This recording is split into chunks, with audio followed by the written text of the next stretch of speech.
I'm Lane Green. I'm the language columnist at The Economist, and I'm the author of a new book about language called Talk on the Wild Side. I love language, and so when I came across this video by Gyles Brandreth, another language lover, I had to watch it. But as soon as I'd watched it, I also knew that I had to respond. This video has a few wrong ideas, and why they're wrong is interesting and important. So, hear me out. I love the English language. Whoa, we're already off on the wrong foot. The first sentence of the video is I love the English language, but the title is Pet Hates. Now with that kind of title, are we going to hear about anything you love at all? It turns out no, it's hates all the way down. I love the English language, the richest language in the world, which is why I totally hate totes. T-O-T-E-S, for totally. Totes! Totes! When you think of the great variety of words at our disposal, to say totes is, in my view, totes wrong. Whoa, again, we already have another complete self-contradiction. English is the richest language in the world, which is why I hate one of the options its speakers have. Now, if you like a rich language, you like variety, you like possibilities. If you don't like totes, don't use it, but don't try to chase it out of your language just because it's not your cuppa. English shortens words all the time. Goodbye is a totes-style shortening of God be with you. Sometimes we just say bye. I bet Gyles Brandreth sometimes says bye. And I can't think of a rule where that's okay, but totes is totes wrong. I myself feel... Why did I say myself? I can't bear I myself. It's me. It's I. I believe that I myself is unnecessary. You don't need the myself as well as the I. You are the person. Okay, that myself there does look like it's a bit extra, doesn't it? But think about it for a second. People don't usually waste effort. They're actually pretty lazy. Is it possible they're doing something? It turns out it is. Think about another example. It was Sheila who stole my oboe. This sentence is twice as long as it needs to be. You can just say, Sheila stole my oboe. But people say it this long way all the time. Is there something wrong with that? No. In It Was Sheila Who Stole My Oboe, there's a special focus on Sheila as the culprit amid all the other suspects. By using a few extra words, we're signaling that Sheila's guilt is surprising somehow, something we want the listener to dwell on. Those extra words aren't really extra. They're doing something. And so it goes with I myself. If you're at dinner and someone offers you broccoli, you can say, I don't like broccoli, but that's a bit brusque. You're being a bit of a bad guest. But if you say, oh, I myself don't like broccoli, that myself adds something. Something like, there are a lot of people out there who do like broccoli, but I don't. Please don't be offended. It's not you, it's me. In other words, I myself is one of those riches of the English language. Can I get? May I get? Can I get a copy of your book, Have You Eaten Grandma? Well, you can. May you? You may as well. There is a difference between can, which is, are you able to do something, and may, which is giving you permission to do something. And the joy of the English language is that it can be very precise.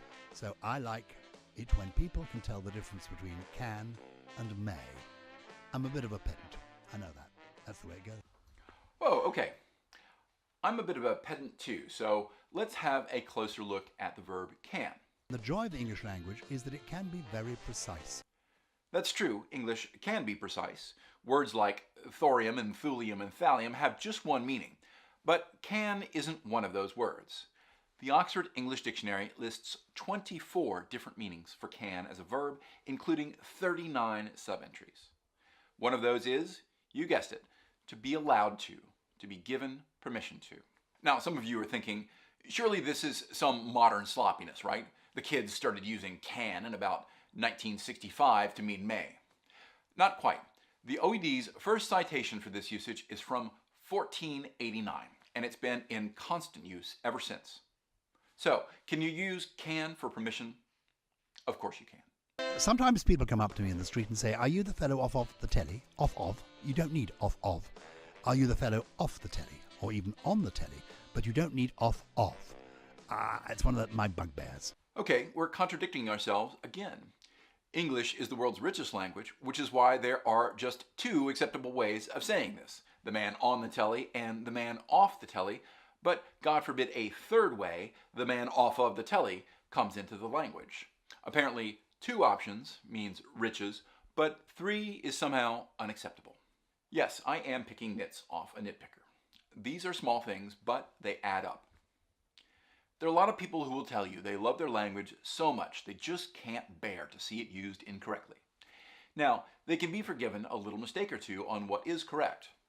But when those mistakes start to add up, you have to start wondering, is this the best advice I can get? And what else is going on here? Language is power. Language defines us, makes us the people we are. Finally, something we agree on. Because in some ways, the way you speak sends out a signal about you. Not your accent. I have this funny posh accent. Accents are neither here nor there. Slang is fine, but getting correct usage is important in my book. The reason this is important is that all the research shows that people who speak correctly, spell correctly, write correctly, they will be more successful in this world. Oops, we're back in problem land. Now, no one has read all the research, but what there is shows that there is a huge amount of silly and harmful language discrimination out there. For example, I'm glad that Gyles Brandreth isn't an accent snob, but many other people certainly are. They have irrational prejudices about accents, and as I've tried to show here, they also have irrational prejudices about usage and grammar. Things like "can I get" are not wrong, but some people insist that they are, and then they use that as an excuse to deny other people a place at a good school, or at a university, or in a good job. And that's what's wrong, not totes or "can I get." If you truly love language, here are some things you can do.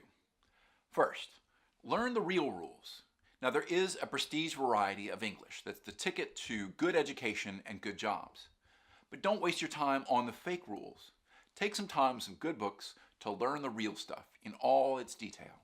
Number 2, try to understand language variation. Don't say English is rich, but then complain about all the different ways that people use it.